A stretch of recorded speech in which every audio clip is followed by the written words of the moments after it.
পুশিনের সর্বশেষ খবর জানতে এই মুহূর্তে কুড়িগ্রামের রৌমারী সীমান্তে আছেন রিপোর্টার বাদশা সৈকত এবং মেহেরপুর সীমান্তে আছেন বেনিয়ামিন।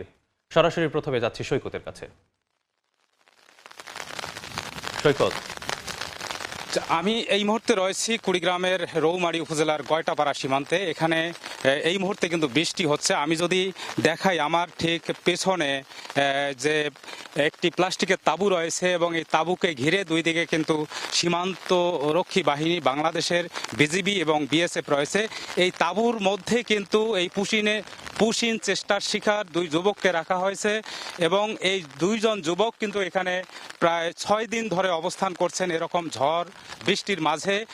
ঠিক এর পাশেই আরেকটি সীমান্ত রয়েছে, যে সীমান্তটির নাম হলো বন্দুরচর এলাকা। সেখানেও কিন্তু 3 জন যুবককে রাখা হয়েছে, সেখানেও বৃষ্টি হচ্ছে। আমি যতটুকু খোঁজ নিয়েছি, এরকম একটি পরিস্থিতির মধ্যে একটি ফাঁকা মাঠে এভাবে যে মানবেতর জীবন কিন্তু তাদের কাটছে। আমরা দেখেছি যে প্রায় 6 দিন ধরেই তাদের যে গোসলের ব্যবস্থা, খাওয়া দাওয়ার ব্যবস্থা, এসবের কিন্তু কিছুই নেই এবং এই বিষয়টি কিন্তু সমাধানও হচ্ছে না এবং যার কারণে দুই দেশের যে সীমান্ত রক্ষী বাহিনী উচ্চ পর্যায়ের যে সিদ্ধান্তের অপেক্ষায় রয়েছে, তারা কিন্তু অপেক্ষা করছে এবং এই দুই যুবক, এখানে 2 জন এবং বন্ধুস্তরের 4 জনকেই কিন্তু কঠোর পাহারায় রেখেছেন।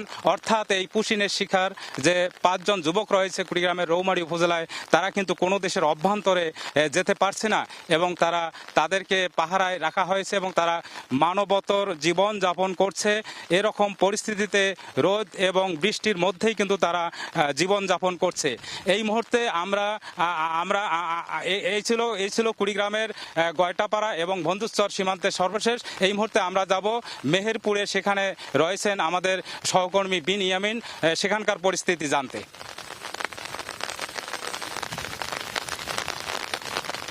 এই বুড়িপোতা সীমান্তের যে সীমান্ত আছে, এই সীমান্ত দিয়ে কিন্তু 4 জনকে পুশিনের চেষ্টা চলেছে। গেল রাত্রে কোনো একটি সময়ে কাঁটাতারের এপারে কিন্তু এই 4 জনকে পুশিনের চেষ্টা চালিয়েছে ভারতীয় সীমান্ত রক্ষাকারী বাহিনী বিএসএফ। মেহেরপুর এবং কুড়িগ্রাম থেকে জানছিলাম পুশিনের খবর।